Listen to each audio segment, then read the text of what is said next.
मसान दोष और उसका प्रभाव। आज हम बात करने वाले हैं शारीरिक लक्षण, आध्यात्मिक लक्षण और अन्य के बारे में कि किस प्रकार से हम अपने घर पर रह के अपने रोगी पर यह पहचान कर सकें कि किसी ने मसान लगा रखा है या फिर कुछ और है। आज मसान की हम पूरी पहचान बताएंगे और आपको विधि बताएंगे, नियम बताएंगे कि घर पर रह के आप उसका परीक्षण खुद कर सकें और उसके निवारण हेतु कुछ मंत्र, उपाय, विधि बताएंगे जिनको करके आप काफ़ी राहत अपने घर पर ही ले सकते हैं। तो आज का वीडियो स्पेशल मसान के लिए है।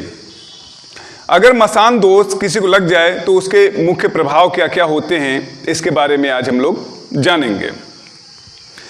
शरीर का बिना कारण दुबला पतला होता जाना यानी सूखते जाना, अचानक से चिड़चिड़ा स्वभाव बन जाना, भोजन का स्वाद लगातार घटता जाना, स्वाद नहीं मिलना, पेट में गैस, अपच, दर्द ऐसी चीजें लगी रहना, शरीर में मसान जैसी दुर्गंध आना, बीड़ी का, मांस का, सिगरेट का, गांजा का, दारू का, ऐसी चीजें अचानक से हमारे चारों तरफ कभी कभी महक के रूप में आना, गंध रूप में आना, तो ये शारीरिक जो मसान लगे होते हैं। तो इस प्रकार से हम पहला समझ सकते हैं।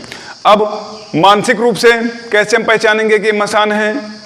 भय, बेचैनी, घबराहट, डर, ऐसा कि कोई हमें देख रहा है, कोई हमारे आसपास आ रहा है, ऐसा फील होना मानसिक रूप से, नींद में डरावने सपने आना, आदि आदि चीजें जब आपके साथ होती हैं तो याद रखना ये मसान के लक्षण हैं। कुछ लोग होते हैं बहकी बहकी बातें करने लगते हैं, अजीब अजीब बातें करने लगते हैं, आप ऊधपुर पूछ रहे हो, महमूदपुर बता रहे हैं, तो ये भी मानसिक लक्षण प्रदर्शित करते हैं कि उस व्यक्ति पर मसान की क्रिया हुई है। अब आध्यात्मिक लक्षण क्या क्या हैं?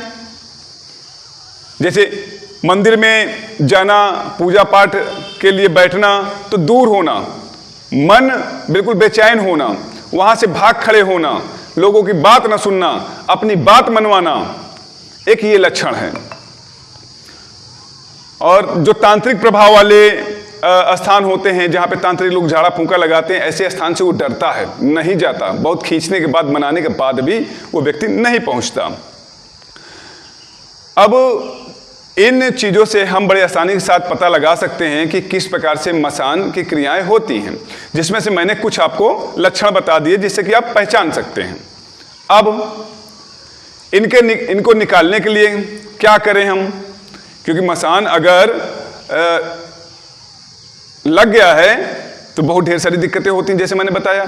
अब इनको पहचानो, एक नियम और है। एक सादा कांच ले लीजिए जिसमें हम लोग दर्पण जिसे कहते हैं, और वो कोरा होना चाहिए, किसी व्यक्ति ने उसमें अपना चेहरा न देखा हो, आपके घर के व्यक्ति ने चेहरा न देखा हो, उसे खरीद के लाइए, पैक करवा लीजिए, थोड़ा सा बड़ा हो, और पैक करवाने के बाद आप उस एक रोगी व्यक्ति को बैठा दीजिए और सरसों के तेल का एक दीपक उसके सामने जलाइए और वो आईना एक बार उसके चेहरे में दिखा के उसके पीछे रख दीजिए।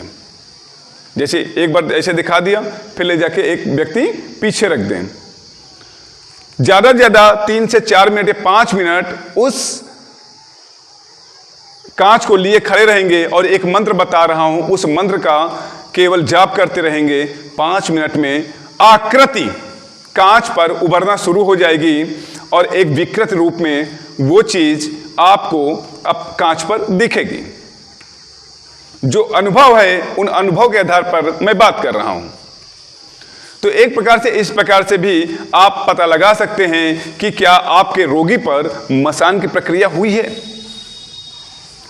तो अब निवारण की बात करते हैं। तो 21 दिन आपको निरंतर एक जाप करना है और उस जाप में आपको मां शीतला के नाम का करना है, क्योंकि मां शीतला, बहुत से ओझा सोखा तांत्रिक गुनिया ये कहते हैं कि जहां पर गंदगी होती है वहां मां शीतला छोड़ के भाग जाती हैं।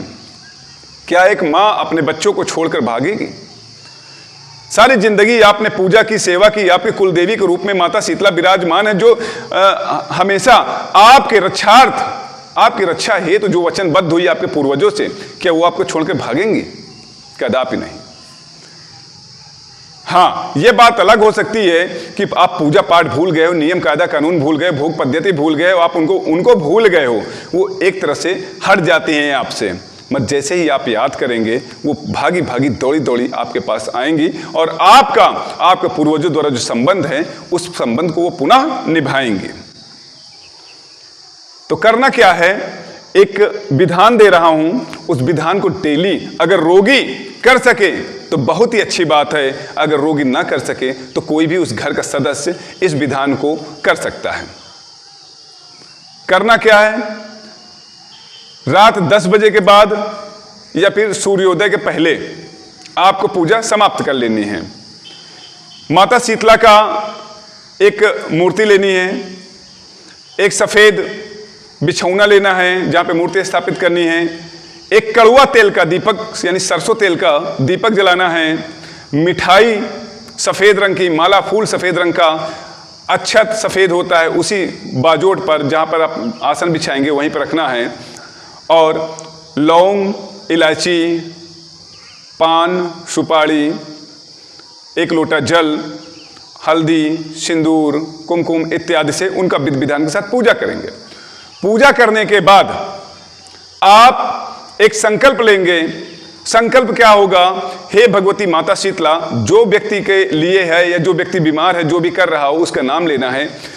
हे माता शीतला, हे भगवती, आपकी कृपा मेरे परिवार पर पुस्तों से बनी चली आ रही है और जाने अनजाने हम आपसे दूर हो गए हैं। हे जगदम्बा, उस पुस्तों वाली कृपा हमें आज चाहिए। आज जिस चीज़ से हम परेशान हैं, नकारात्मक ऊर्जाओं से परेशान हैं, हे भगवती उन चीज़ों से हमें दूर कीजिए।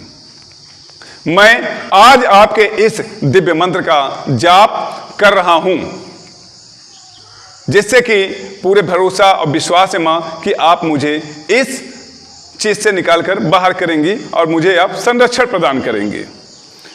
आप इतना कहें कि जल वहीं पर छोड़ दीजिए और 108 बार रुद्राक्ष की माला होनी चाहिए। रुद्राक्ष की माला में 108 बार जो मैं मंत्र दे रहा हूं, इस मंत्र को प्रतिदिन आपको बताए गए नियम और समय के अनुसार एक समय पर ही करना होगा। आप 21 दिन करेंगे। 7 दिन बाद रोगी के सर पर एक नींबू रखिए और नींबू रखने के बाद थोड़ा सा काजल लगा दीजिए उसमें, और इसी मंत्र को पढ़ते हुए आप उसके 4 टुकड़े सर पर रख के कर दीजिए और उसको चौराहे पर फेंक दीजिए या फिर बहते हुए जल में डाल दीजिए, जिससे रोगी को 7 दिन बाद काफ़ी अच्छा रिस्पॉन्स मिलेगा, राहत मिलेगी और आपका विश्वास और भी बढ़ेगा। फिर इस क्रिया को 21 दिन आपको पूरा करना है। बीच बीच में ऐसी क्रियाओं को आप करते रहेंगे। मंत्र है ओम ऐं ह्रीं क्लीं शीतले शीतला मसान सर्वभूत प्रेत बाधा विनाशनी स्वाहा। ये है आपका मंत्र। तो इस मंत्र का लाभ लीजिए, भगवती को मनाइए, उनके संरक्षण में जाइए। शीतला हर वो काम करने के लिए तत्पर रहती हैं जो कि हमारे पूर्वज विश्वास और आस्था के साथ उनसे जुड़े हैं। चलिए हम लोग मिलते हैं इसी प्रकार से माता शीतला की और भी रोचक जानकारी लेकर। तब तक के लिए जय मां शीतला, जय महामाई।